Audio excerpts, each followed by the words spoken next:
तो सोना मुखड़ा लुकान लई सजना ने बोहे अगे चिकतान लई ओ चिकतान लई। आहा, वो भी क्या जमाना होता था जब सजनों और मित्रों से नाराजगी का इजहार अपने दरवाजे पर चिक तान कर किया जाता था। कितना सादा जमाना था वो भी। नाराज हुए तो चिक गिरा दी, मान गए तो चिक उठा दी, और नाराजगी के दौरान भी अगर सजनों को देखने का दिल किया तो जरा सी चिक सरका कर नजारा कर लिया और किसी को पता भी नहीं चलने दिया। चिक की क्या बात है भाई, एमी तो नहीं गानों में इसका नाम लिया जाता रहा। इन दिनों चिकों का इस्तेमाल पहले जैसा तो नहीं रहा, लेकिन इनकी अहमियत में पहले से भी ज्यादा इजाफा हो गया है। वो कैसे भला, देखते हैं इस रिपोर्ट में।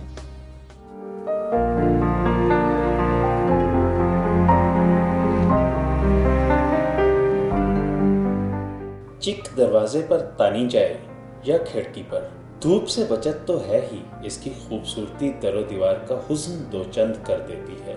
और कोई भी साहिब ज़ौक़ इन दीदा से चिकें बनाने वाले हुनरमंदों को दाद दिए बगैर नहीं रह सकता, जो सरकंडों की बारीक तीलियों और लकड़ी के गोले से ये खूबसूरत शाहकार तख्लीक करते हैं। एक तो ये चपटी डेकोरेशन चपटी होती है और एक डोरी गोल्डन होती है। ਇਹਦੇ 'ਚ ਆਪਣਾ ਗਿੱਲੂ ਇਸਤੇਮਾਲ ਹੁੰਦਾ ਹੈ, ਇਹਦੇ 'ਚ ਮੁxtਲਿਫ ਚੀਜ਼ਾਂ ਇਸਤੇਮਾਲ ਹੋ ਗਏ, ਇਹਦੇ 'ਚ ਕਪੜਾ ਇਸਤੇਮਾਲ ਹੁੰਦਾ ਜਿੱਦਤ ਵਾਸਤੇ, ਔਰ ਇਹਦੇ ਸ਼ੀਸ਼ੇ ਇਸਤੇਮਾਲ ਹੁੰਦੇ ਨੇ ਕਿਉਂਕਿ ਜਿੱਦਤ ਪਸੰਦ ਲੋਕ ਜਿਹੜੇ ਨਾ ਉਹ पुरानी चीज भी जिद्दत तरीके से देख के खुश होते हैं। इन छोटी छोटी दुकानों पर बनने वाली खूबसूरत चिकें इंपोर्टेड ब्लाइंड्स को मात करती दिखाई देती हैं। चिक साजी का फन हमारे इतिहास से प्रमाण चढ़ा और शहरों में इसे जिद्दत और नित नए डिजाइनों में ढालकर पोश इलाकों के ड्राइंग रूम्स की जीनत बना दिया गया।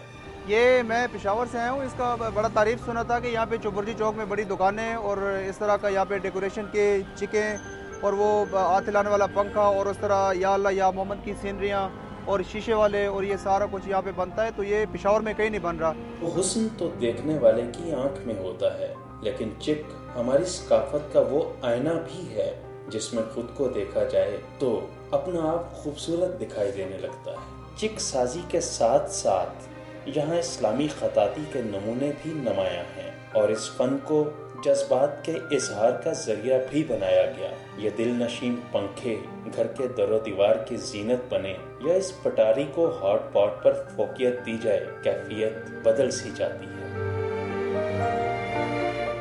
पैसा कमाना, मौज मनाना, सारे जहां का बोझ उठाना, मेहनत मेरा जीवन में हूँ कुली नंबर 1। मेहनत से ना घबराने वाले और सारे जहां का बोझ उठाकर भी खुश रहने वाले कुली अब नजर आते हैं परेशान, क्योंकि महंगाई इतनी हो गई है। जब कुली खाली जेब के साथ भी खुद को मन का राजा तस्वर करते थे, लेकिन अब उनके ख्यालात और तस्वुरात पर छा गए हैं महंगाई के गहरे साए और चीजों की आय रोज बढ़ती कीमतों ने छीन लिया है उनसे उनका सारा शोखो चंचलपन। दूसरों का बोझ उठाते उठाते अब उन्हें अपना वजूद खुद भी लगने लगा है बोझल। कराची के रेलवे स्टेशन पर कुलियों की क्या हालत है, देखते हैं ये रिपोर्ट।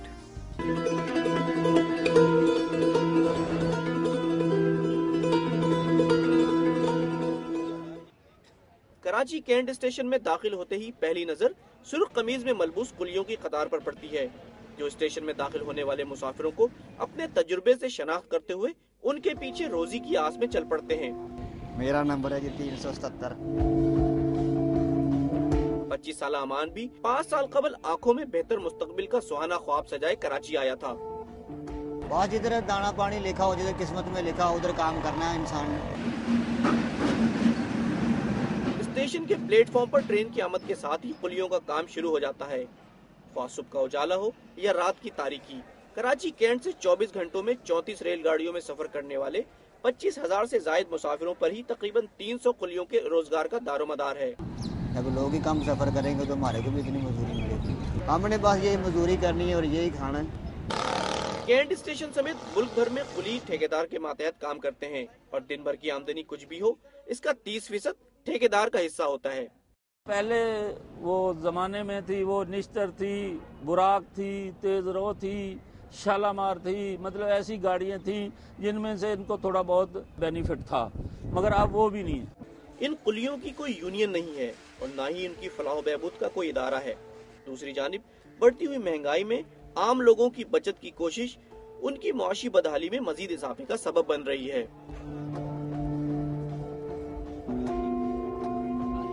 बढ़ती हुई महंगाई और आमदनी में मुसलसल कमी के बायस जिंदगी भर दूसरों का बोझ उठाने वालों के लिए उनका अपना वजूद बोझ बनकर रह गया है, जिसे उठाने के लिए आज वो खुद किसी मजबूत कंधे के मुंतजिर हैं। कैमरामैन मुस्तनसर हुसैन के साथ तारिक अजीज, दुनिया न्यूज, कराची। क्लासिकल मौसीकी के क्या कहने, समझ में ना भी आए तो फिर भी सुनने वाले सर धुनते नजर आते हैं। अब तो क्लासिकल मौसीकी भी जमाने की तेज रफ्तारी की जद में आ गई है और धीमे सुरों को भी तेज कर दिया गया है। अब क्लासिकल मौसीकी के पक्के राग गाए जाते हैं और ना ही सुने जाते हैं, लेकिन नीम क्लासिकल मौसीकी आज भी पसंद की जा रही है। और तो और मौसीकी महज तफरीह तबाह के लिए नहीं सुनी जाती, बल्कि इससे मेंटल थेरेपी का भी काम लिया जाता है। इन दिनों मौसीकी से और क्या क्या काम लिए जा रहे हैं, ये जानते हैं इस रिपोर्ट में। यार मन बेया बेया, यार मन बेया बेया। अरसा कदीम से मौसीकी इंसानी जिंदगी में अहमियत की हामिल रही है। अमीर खुसरो और तानसेन जैसे नामों ने बड़े ज़हीर में मौसीकी और गायकी को परवान चढ़ाया। मुख्तलिफ राग और क्लासिकल गायकी ने दुनिया भर में इस खित्ते को अनोखा मकाम दिया।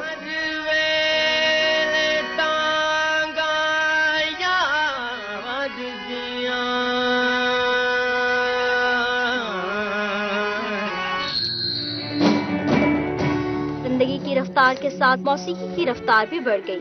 धीमे सुर तेज होने लगे और आज मौसीकी यकसर तब्दील हो चुकी है।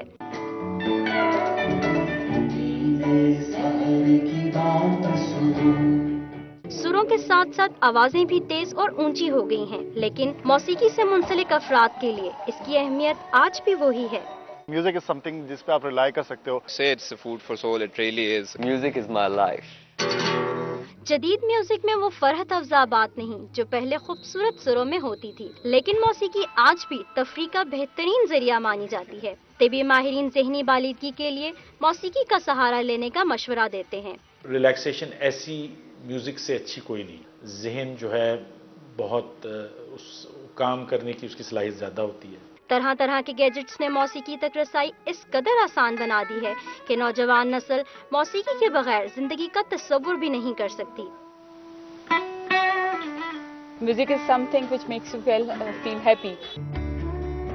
आज मौसीकी महज तफरीह का जरिया नहीं, बल्कि इसके जरिए माशरती खामियों की निशानदेही भी की जा रही है। दमाने तर की बात सुनो, सहर की बात सुनो। वक्त के साथ साथ बदलते मौसीकी के रंग और सुर उतने ही धनक आमेज और मधुर हैं जैसे आज से कबल हर दौर में रहे हैं। कैमरामैन मुदस्सिर शहूद के साथ लुबना तस्वर, दुनिया न्यूज, इस्लामाबाद। अब वक्त हो चला है एक मुख्तसर सी ब्रेक का। ब्रेक पर जाने से पहले हम आपको एक हिंट देना चाहते हैं। वैसे तो खैर मुझे पता है माशाल्लाह से आप खासे ज़हीन हैं और आपने अब तक बूझ लिया होगा कि प्रोग्राम के शुरू में हमने जो वीडियो आपको दिखाई थी वो किस जगह की है। अगर नहीं बूझा तो डोंट वरी, मैं फिर भी आपको एक हिंट देती हूँ। वो हिंट ये है कि ये वीडियो उस इलाके की है जो कभी पाकिस्तान का दारुल हुकूमत होता था और अब एक मुआशी मरकज़ है। भाई अब तो बूझना आसान हो गया होगा ना, तो जल्दी से बूझें और हमें बताएं और हम लेते हैं एक ब्रेक। लेकिन ब्रेक पर जाने से पहले सुनते हैं अपनी धरती के मुख्तलिफ इलाकों के हवाले से मुख्तसर सी खबरें। तो सुने। शेखुपुरा पुलिस ने सर्च ऑपरेशन के दौरान 8 डकैत गैंग के 26 इश्तहारी अरकान गिरफ्तार करके 54 लाख रुपए नकदी, 1 करोड़ रुपए मालियत का सामान और भारी मिकदार में जदीद असलहा बरामद कर लिया। DPO शेखुपुरा राना शाहिद परवेज ने न्यूज कॉन्फ्रेंस करते हुए बताया कि गिरफ्तार होने वाले मुल्जिमान में से 8 मुल्जिमान डेरा गाजी खान, 10 गुजरात और 6 खानेवाल से ताल्लुक रखते थे। सखी सरवर खुदकुश हमला के 14 जख्मियों में पंजाब हुकूमत की तरफ से 75,000 रुपए फीकस की माली इमदाद के चेक तकसीम किए गए। सूबाई वजीर सनत और तिजारत सरदार दोस्त मोहम्मद खोसा ने डिस्ट्रिक्ट हेडक्वार्टर अस्पताल में जख्मियों की इयादत की और उन्हें चेक भी दिए। इस मौका पर मीडिया से गुफ्तगू करते हुए उनका कहना था कि दरबार हजरत सखी सरवर पर अगर सिक्योरिटी ना होती तो नुकसान 10 गुना ज्यादा हो सकता था।